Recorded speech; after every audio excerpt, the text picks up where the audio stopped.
estructuras, todo parece algo fijo, como si siempre hubiera sido así. Pero, ¿y si esa fuera solo una de las muchas versiones que existieron al principio? Hoy vamos a explorar una historia fascinante de ideas en conflicto, de textos olvidados y de las decisiones que terminaron moldeando una de las religiones más grandes del mundo. Bueno, para meternos de lleno en cómo se perdió toda esa diversidad, vamos a empezar por lo básico. Todo arranca con una pregunta que parece súper sencilla, una que casi todo el mundo cree que sabe la respuesta. Parece una pregunta fácil, de cultura general, ¿verdad?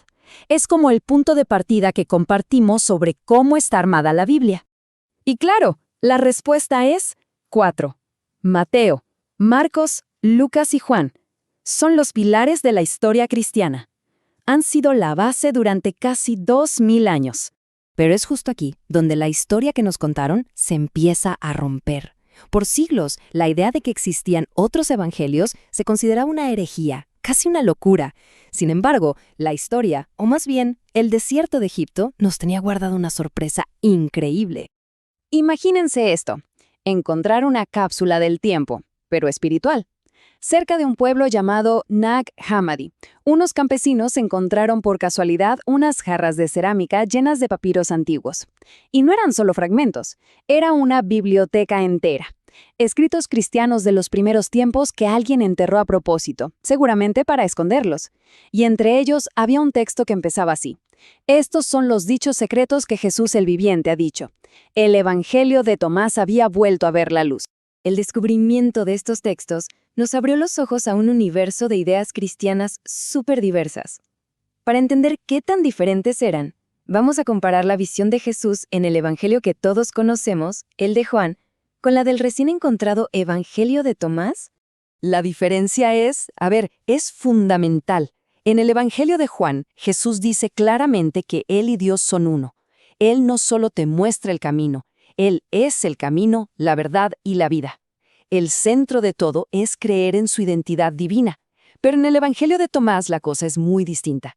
Jesús es un maestro de sabiduría, un guía que revela secretos. Si los entiendes, alcanzas la vida eterna. El foco no está en quién es Él, sino en lo que Él enseña. Y claro, esta diferencia en quién es Jesús nos lleva a dos caminos para la salvación que no podrían ser más distintos. Juan pide fe. Es un camino de creencia. Te salvas al aceptar que Jesús es el Hijo de Dios. Tomás, en cambio, propone un camino de conocimiento, lo que en griego se dice gnosis. Y aquí está el corazón del pensamiento gnóstico. La idea de que la salvación no viene de creer ciegamente, sino de la iluminación, de mirar hacia adentro. Como dice el Jesús de Tomás, el reino del Padre está diseminado sobre toda la tierra, pero los hombres no lo ven. La meta no es creer, sino buscar y encontrar. Miren, para que quede más claro, veamos un ejemplo concreto, la parábola del tesoro escondido. En el Evangelio de Mateo, un hombre encuentra el tesoro y, lleno de alegría, vende todo lo que tiene para comprar el campo. El punto es la alegría inmensa del descubrimiento, como cuando encuentras la fe. Pero la versión de Tomás es una lección completamente distinta. Un hombre hereda un campo sin saber que hay un tesoro, lo vende, y el que lo compra es el que lo encuentra. Aquí la moraleja no es la alegría de la fe, sino una advertencia sobre la ignorancia. Es un llamado a buscar activamente la sabiduría que ya tienes, pero que no sabes que tienes. Esta tensión, esta pelea entre la fe en comunidad y el conocimiento personal, no era solo un debate de ideas, Fue el campo de batalla que decidió el futuro del cristianismo. Hoy, cuando oímos la palabra herejía, pensamos en algo terrible, ¿no? Como una blasfemia, una mentira malintencionada, pero su significado original en griego, aéresis, era mucho más neutral. Significaba simplemente elección o escuela de pensamiento. Los primeros debates cristianos no eran entre la verdad y la mentira, sino entre distintas elecciones sobre cómo interpretar la vida y las enseñanzas de Jesús. Pero conforme el movimiento crecía, líderes como Tertuliano empezaron a ver esta diversidad de elecciones como una amenaza. Criticaba duramente a quienes cuestionaban las cosas y buscaban su propia interpretación. Para él y para muchos otros, la unidad de la fe exigía que todos aceptaran la misma doctrina, no que cada quien anduviera en su búsqueda personal. El buscador se estaba volviendo un problema para la iglesia que empezaba a organizarse. Bueno, ya vimos la guerra de ideas, Ahora pasemos a los hechos, a los eventos históricos que hicieron que una de estas elecciones ganara y aplastara a todas las demás. Esta línea de tiempo es súper clara. Nos muestra cómo un jardín lleno de ideas diferentes se fue podando hasta que quedó una sola planta. Todo empieza en el primer siglo con una explosión de creatividad, con un montón de textos. Pero para finales del siglo II, personajes como el obispo Ireneo empiezan a presionar para que haya un estándar, una ortodoxia, o sea, una creencia correcta. El momento clave, el punto de inflexión, llega en el año 325, cuando el poder político se mete de lleno en el asunto. Y en este proceso hubo una figura clave, el obispo Ireneo de León. Él veía lo que para él era un caos de enseñanzas que se contradecían, y argumentó que la verdad universal necesitaba un solo canon, uno estable. Su lógica era casi mística. Decía que, así como hay 4 puntos cardinales y 4 vientos, solo podía haber 4 evangelios verdaderos. Su gran obra, Contra las herejías, fue un ataque frontal contra la elección y un argumento potentísimo a favor de una sola fe unificada. Las ideas de Ireneo sin duda pegaron fuerte. Pero seamos sinceros, las ideas solas no ganan las guerras de la historia. Fue la unión del poder de la Iglesia con el poder del Imperio Romano lo que selló el destino de los otros evangelios. Pensemos en el siglo IV. El emperador Constantino tiene un problema. Un imperio romano que se está cayendo a pedazos. Y ve en el cristianismo una posible fuerza para unirlo todo. El problema es que la propia Iglesia estaba dividida por debates.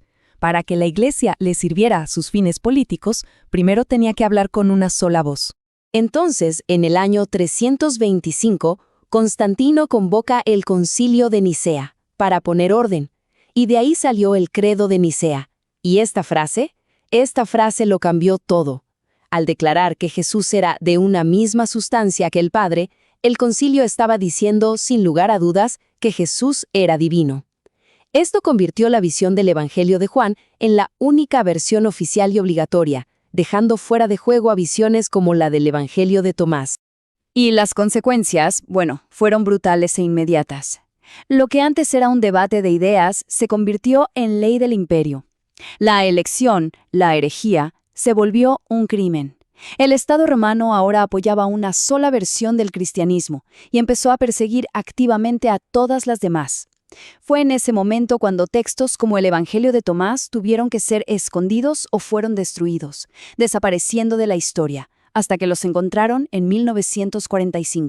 Ok, se unificó el cristianismo y se creó una institución superpoderosa que ha durado siglos. Pero vale la pena preguntarse, ¿no? ¿Qué perspectivas, qué tradiciones se quedaron en el camino? Hay una cita de la historiadora Elaine Pagels que inspira mucho de este análisis, que lo resume perfecto. Ella sugiere que muchos de los evangelios perdidos no se trataban de seguir reglas o doctrinas rígidas. Su enfoque era la experiencia espiritual, la búsqueda personal de lo divino, encontrar pequeños destellos de revelación. Entonces, al final, podemos verlo como un balance. Por un lado, se ganó una estructura clara, una comunidad mundial de creyentes unidos por un mismo credo, y eso dio estabilidad y cohesión. Pero por otro lado, se perdió la validez de la diversidad, se perdió el énfasis en la búsqueda personal por encima de la creencia comunitaria, y se perdió esta idea tan central en textos como el de Tomás, de que el reino de Dios no es solo una promesa para el futuro, sino una realidad que se puede encontrar aquí y ahora, dentro de cada persona. Toda esta historia de los evangelios perdidos nos deja con esta pregunta que es enorme. La victoria de la ortodoxia nos dio una respuesta, claro, pero el redescubrimiento de textos como el Evangelio de Tomás nos recuerda que, en el origen, había otras respuestas posibles. Y esa pregunta sobre si el camino espiritual es uno de creencia o uno de búsqueda sigue resonando hoy, 2000 años después.